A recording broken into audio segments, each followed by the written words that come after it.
আসসালামু আলাইকুম ছোট্ট বন্ধুরা, আশা করি তোমরা সবাই ভালো আছো। আজকে আমি তোমাদের একটি মজার বই পড়াবো। বইটির নাম গণিত শেখা মানসাঙ্ক সহ পার্ট 2।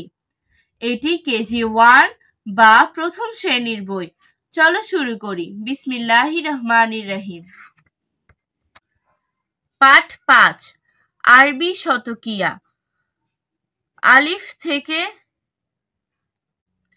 আহাদুন থেকে খামসুনা, অর্থাৎ বাংলা 1 থেকে 50 পর্যন্ত সংখ্যা ও কথা বারবার শিখি। 1 আহাদুন, 2 ইসনানে, 3 সালাসাতুন, 4 আরবায়াতুন।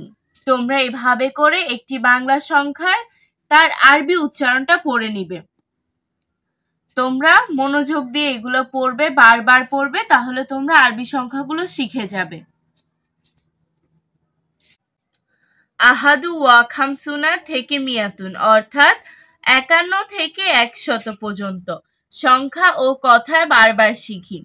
51 আহাদাউ ওয়া খামসুনা, 52 ইসনানিন ওয়া খামসুনা, 53 সালাসাতু ওয়া খামসুনা। তোমরা এভাবে করে একটি বাংলা সংখ্যার আরবি উচ্চারণটি পড়ে নিবে, তাহলে তোমরা খুব সহজে আরবি সংখ্যাগুলো শিখতে পারবে।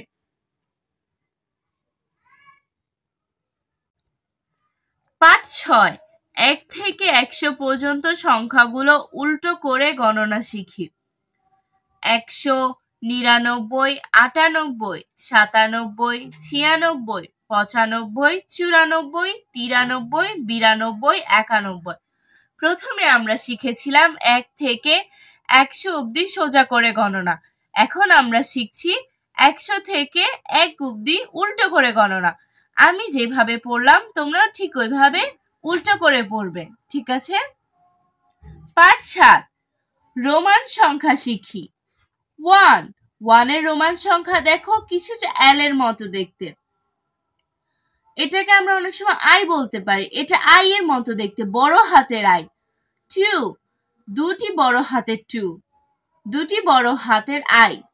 3, দুটি বড় হাতের 3, বড় হাতের আই।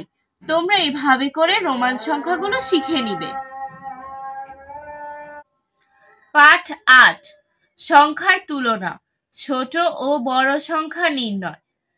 এই চিহ্নটিকে বোঝায় থেকে ছোট, যেমন 6 থেকে 8, অর্থাৎ 8 থেকে ছোট 6, যেমন 14, 12। এই চিহ্নটিকে বোঝায় থেকে বড়, যেমন 14, 12, অর্থাৎ 12 থেকে 14 বড়। উপরের ছবিতে এক বক্সে 7টি কমলা এবং অপর বাক্সে 3টি কমলা আছে। একে চিহ্নের সাহায্যে এভাবে প্রকাশ করা যায়, প্রথমে 7টি, তারপরে 3টি। এটা কি দেখতে পাচ্ছ, এখানে 7টি কমলা লেবু আছে, যেমন 7টি, আর এখানে 3টি কমলা লেবু আছে। বুঝাই যাচ্ছে 7টি 3টির থেকে বড়, অর্থাৎ 7 থেকে 3 ছোট, আবার 3 থেকে 7 বড়। আমরা এটাকে এভাবে প্রকাশ করতে পারি, 7, তারপরে এই চিহ্নটি দিব, তারপর 3 দিব। এখানে বোঝা যাচ্ছে 7 বড় 3 ছোট, অথবা 3 আগে, তারপর এই চিহ্ন, তারপর 7, অর্থাৎ 3 ছোট 7 বড়। নিচে জোড় সংখ্যাগুলোর মধ্যে কোনটি থেকে কোনটি বড় তা চিহ্নের সাহায্যে নির্ণয় করো। এখানে 5, 7 দেওয়া আছে, 5, 7 বড়, 5 ছোট। তোমরা ঠিক এইভাবে এই চিহ্নগুলোর সাহায্যে বড় ছোট নির্ণয় করবে। নিচের জোড়া সংখ্যাগুলোর মধ্যে কোনটি থেকে কোনটি ছোট তা চিহ্নের সাহায্যে নির্ণয় করো। 10 থেকে 8 ছোট। তোমরা এভাবে করে চিহ্ন বসিয়ে বড় ছোট নির্ণয় করবে। খালি ঘরে বা চিহ্ন বসাও। 10, এখানে কোন চিহ্নটি বসবে? এই চিহ্নটি বসবে, কারণ এখানে 10 বড় 9 ছোট। 18 আর 10, এখানেও এই চিহ্নটি বসবে, 18 বড় 10 ছোট। ঠিক এভাবে সঠিক চিহ্নটি ফাঁকা ঘরে বসিয়ে দিবে। পাঠ 9, বিজোড় ও জোড় সংখ্যা শিখি।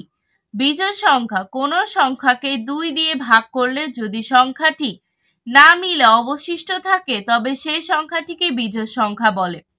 মনে রাখবে যেসব সংখ্যার শেষে 1, 3, 5, 7, 9 থাকে সেগুলো বিজোড় সংখ্যা। জোড় সংখ্যা, কোন সংখ্যাকে 2 দিয়ে ভাগ করলে যদি সংখ্যাটি মিলে যায় তবে সেই সংখ্যাটিকে জোড় সংখ্যা বলে, যেমন 2টিতে 1 জোড়া। মনে রাখবে যেসব সংখ্যা শেষে 2, 4, 6, 8, 0 থাকে সেগুলোকে জোড় সংখ্যা বলে। ছবির সাহায্যে জোড় ও বিজোড় ও জোড় সংখ্যা শিখি। একটি ফুল, একটি বিজোড় সংখ্যা, এককে আমরা 2 দিয়ে ভাগ করতে পারবো না। দুটি ঘড়ি, 2কে আমরা 2 দিয়ে ভাগ করতে পারবো, তাই এটি জোড় সংখ্যা। তিনটি কেককে আমরা 2 দিয়ে ভাগ করলে নিঃশেষে 1 থেকে যাবে, তাই এটি বিজোড় সংখ্যা। 4টি হেলিকপ্টারকে আমরা 2 দিয়ে ভাগ করতে পারি, দুটি করে, মানে 2টি জোড়া হবে, এজন্য এটা জোড় সংখ্যা। ঠিক এভাবে তোমরা জোড় বিজোড় সংখ্যাগুলো শিখে রাখবে। 1 থেকে 99 পর্যন্ত বিজোড় সংখ্যাগুলো শিখি। যেমন 1, 3, 5, 7, 9। তোমরা 1 থেকে 99 পর্যন্ত বিজোড় সংখ্যাগুলো দেওয়া আছে, তোমরা শিখে নিবে। 2 থেকে 100 পর্যন্ত জোড় সংখ্যাগুলো শিখি। 2, 4, 6, 8, 10। তোমরা এভাবে করে 2 থেকে 100 পর্যন্ত জোড় সংখ্যাগুলো শিখে নিবে। খালি ঘরে 21 থেকে 39 পর্যন্ত বিজোড় সংখ্যাগুলো লিখি। 21 থেকে 39 পর্যন্ত যে কয়টা বিজোড় সংখ্যা হয় তোমরা সে কয়টা বিজোড় সংখ্যা এই খালি ঘরে লিখবে। যেমন 21, 23, 25। খালি ঘরে 50 থেকে 68 পর্যন্ত জোড় সংখ্যাগুলো লেখো। তোমরা খালি ঘরে 50 থেকে 68 পর্যন্ত জোড় সংখ্যা লিখবে।